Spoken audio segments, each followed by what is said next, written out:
Well, my name is Ernesto Klingenberg. I'm one of the partners at L35 Architects. And let me tell you a little bit who we are. L35 is an international practice with projects in many countries, more than 30 countries, and offices in 10 different places. And well, we are active in all sorts of typologies. We do residential, hospitality, retail, workplace, even sports stadiums. And we have been very much involved in projects in Egypt, especially over the last 5 or 6 years. I'd like to tell you, if I want to say something about the DNA of L35, we are not about personalities. We are a lot about teamwork and collaborative design. We're in an office that combines experience and a lot of talented young people as well. As for myself, I am in charge of projects in the Middle East, and I have been also very much involved in projects in Egypt. Let me say that I have known Egypt for many years now, since the 1980s when I was first here, and all I can say is that I'm absolutely in love with this country. It's a country not only with an amazing past, but also with an incredible future.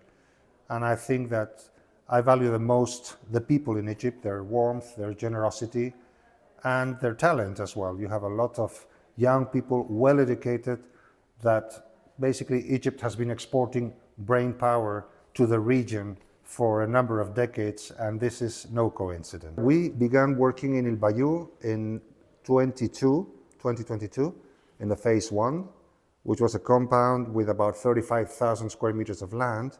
And this year we had the chance to get involved in the design of Bayou phase 2, which is a larger plot with 80,000 square meters.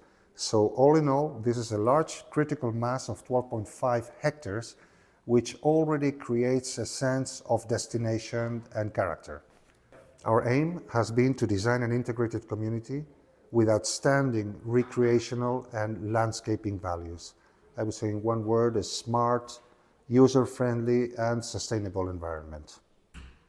Let me give you a few highlights about our concept. First of all, I believe that successful architecture is always rooted in context, both geographic and cultural context.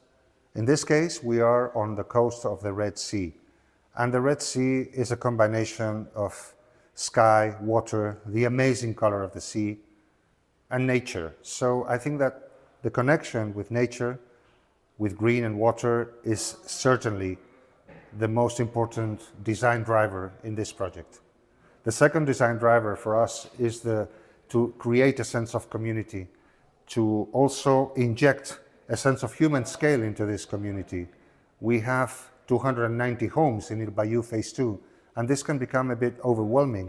So what we did is to divide the master plan in 5 different clusters.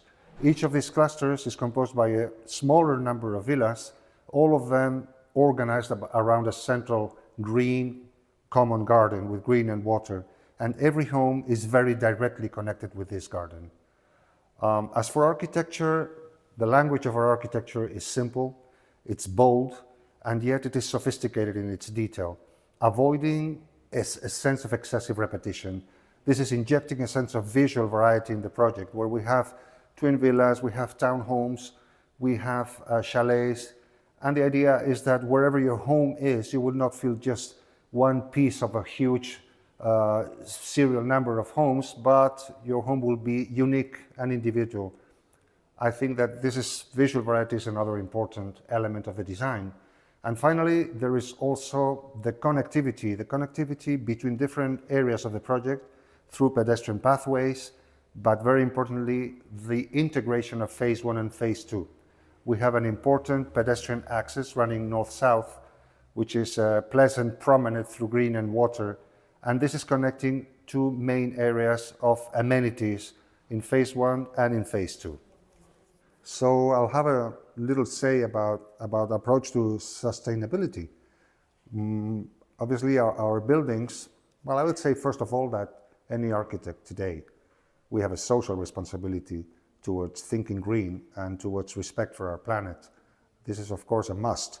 So our buildings, our architecture is based on local materials with a very high degree of recyclability. Our facades are creating shade. They are designed to respond to solar protection and sun orientation. This is about energy efficiency of the buildings themselves, but there is also a very important word about landscaping, because I think in this project, architecture is important, but landscaping is probably even more important.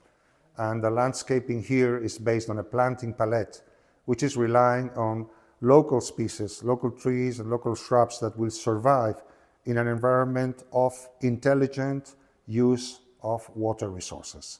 Okay, a little word about our client. Working with the land developers is always a pleasure. We have been together already for a number of years, and I always like to say that behind a good project there is always a good client, and TLD is certainly one of them.